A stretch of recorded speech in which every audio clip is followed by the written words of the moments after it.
Maintenant, je vais vous parler de la responsabilité des missionnaires.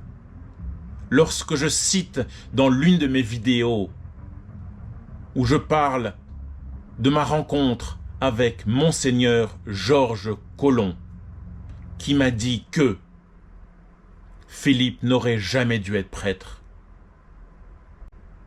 Il me l'a dit le soir du 29 novembre 2022, à la terrasse du café Varennes, rue du Bac. Il était 21h, où j'ai tout fait pour ne pas lui balancer la table sur la gueule, tellement j'en pouvais plus de l'entendre. Mais c'est quelque chose qui ne se fait pas, car on doit le respect aux hommes d'église. Mais j'ai bien du mal à continuer dans ses pas en ce moment, car je le sais, tous les hommes d'église ne sont pas mauvais. Il y en a des bons, mais comment les trouver maintenant? Comment leur faire confiance maintenant? Comme je vous le disais concernant la responsabilité des missionnaires, où je disais que Philippe n'aurait jamais dû être prêtre. Citation de Monseigneur Georges Collomb. Je le rappelle, c'est important. Il vous faut donc d'abord rechercher avec grand soin et discerner parmi un grand nombre d'hommes capables, etc., etc. Des gens capables de garder le secret et de le conserver avec ténacité, qui soient doués de mœurs sérieuses, etc., etc. Regardez, si je vous lisais tout, il faudrait 1 heure. Et qui s'attachent à donner l'exemple de toutes les vertus de la foi chrétienne. Ne pas amener les usages des pays d'Europe. Ben oui, vous êtes des missionnaires. Vous partez en mission à l'étranger. Il faut s'adapter. Ici, c'est le Japon. C'est pas Lille. C'est pas La Rochelle. C'est pas Strasbourg. C'est pas Paris. C'est pas la rue du Bac. Ici, c'est le Japon. Ne pas amener les usages des pays d'Europe. Quoi de plus absurde de transporter chez les Chinois la France, chez les Japonais la France, etc., etc., ou quelque autre pays d'Europe. N'introduisez pas chez eux nos pays, mais la foi. Cette foi qui ne repousse ni ne blesse les rites, les usages d'aucun peuple, mais également la disponibilité, la chasteté, la pauvreté sont des exigences particulières dans la vie des prêtres. La disponibilité intérieure qui leur fait rechercher non pas leur propre volonté, mais la volonté de celui qui les a envoyés. La continence parfaite et perpétuelle en vue du royaume de Dieu. Les missionnaires s'efforcent de vivre effectivement en pauvres. Concernant les causes de renvoi en Europe, ces raisons peuvent être les suivantes. Mauvaise vie, mœurs scandaleuses, etc., etc. Regardez par vous-même. Achetez-vous tous ces bouquins, vous verrez par vous-même. Moi, je ne peux pas tout vous lire. Mais aussi, en conformité avec le droit universel, un membre doit être renvoyé pour un délit dont il s'agit au canon 1397, 1398 et 1395. Cela veut dire viol, impudicité sur personne vulnérable, etc., etc. Regardez encore une fois par vous-même. Concernant les victimes, mon cas de victime, ou, non, excusez-moi, vous m'avez aidé. Au bout de 48 heures d'appel non-stop, où j'ai dû contacter mon père et celui qui m'a fait du mal, le père Philippe, j'ai enfin pu être écouté par le père François-Xavier Or, qui les 15 premières minutes s'efforça d'être d'un caractère, d'une humeur. Mais voyons les choses du bon côté. Il m'a enfin écouté, oui, enfin, au bout de 48 heures. Puis ensuite, oui, c'est vrai, vous m'avez accueilli en France. C'est le deuxième point. Oui, vous m'avez accueilli aux missions étrangères. Vous m'avez offert un repas. Lorsque j'ai dû vous expliquer pour une énième fois tout ce que je vous avais dit en visioconférence. Oui, vous m'avez aidé en me tendant une lettre, en me disant « il faut faire ci, il faut faire ça ». Oui, vous m'avez aidé lorsque vous, Père Vincent Sénéchal, vous m'avez dit « va voir la CRR ».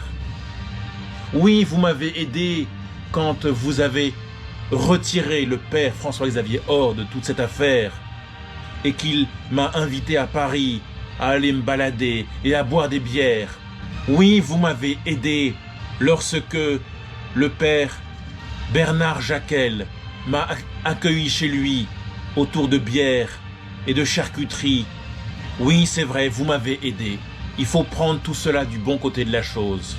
Tout comme, oui, vous m'avez aidé lorsque Père Geoffroy Marchand m'a accueilli à bras ouverts, comme à son habitude.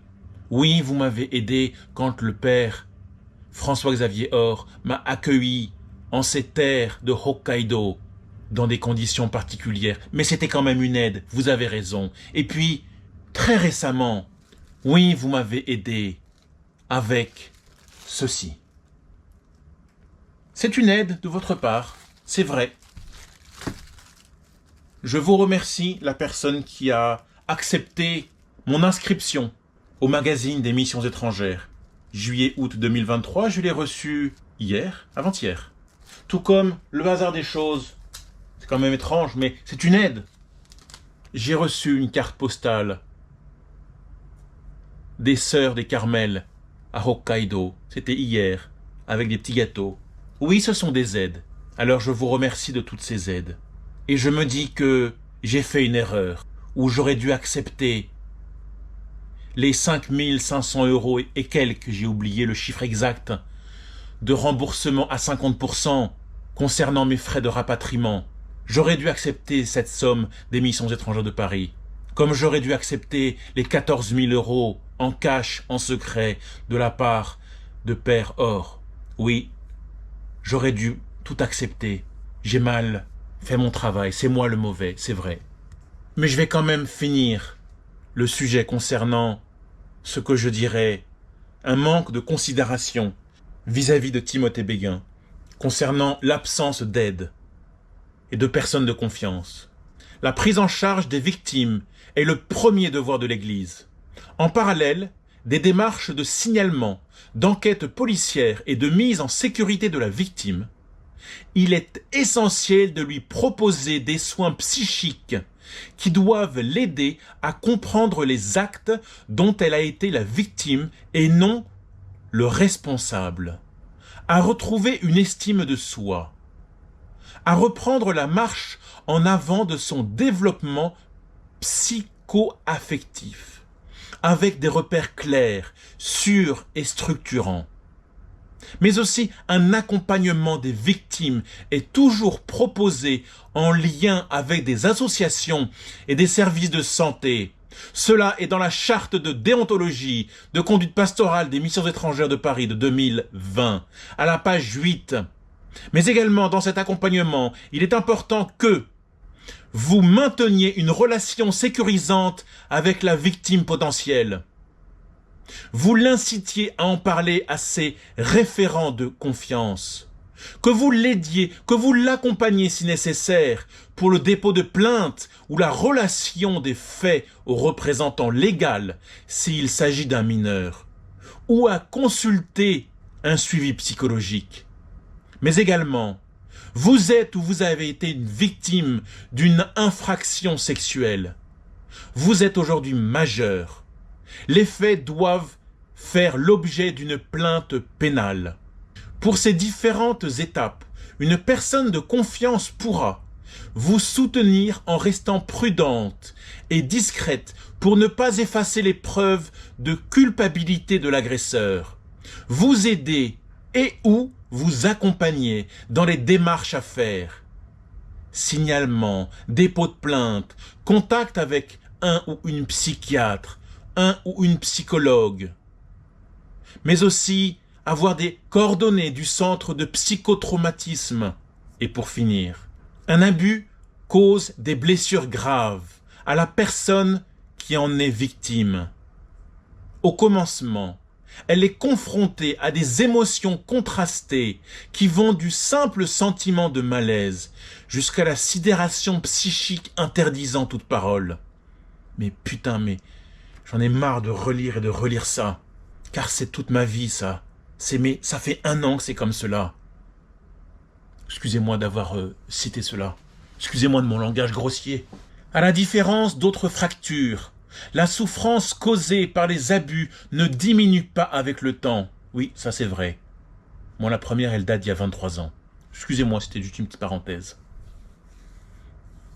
Ces actes traumatisants ne s'effacent pas de la mémoire. C'est comme des refoulements.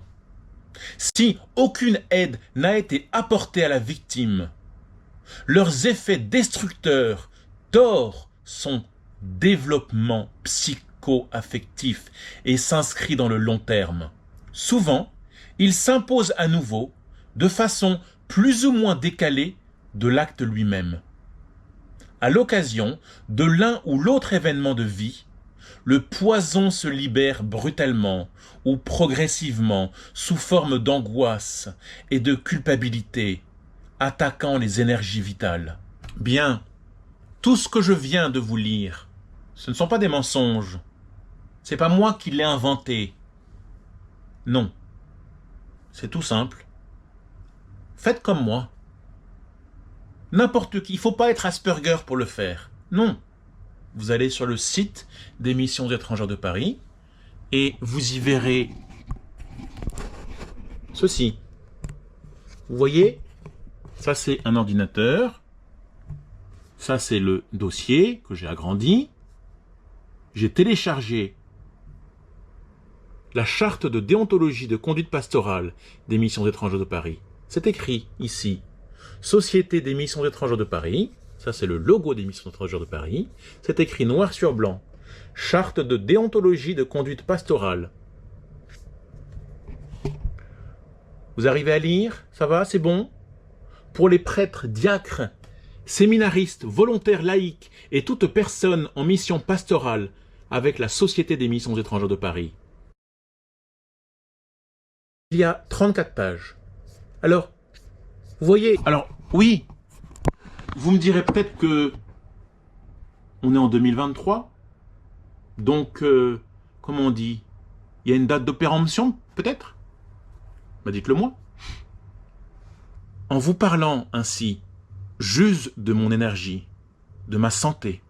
Tout ce que je viens de vous lire provient de cette charte de déontologie des Missions étrangères de Paris, où j'ai pris des petits extraits.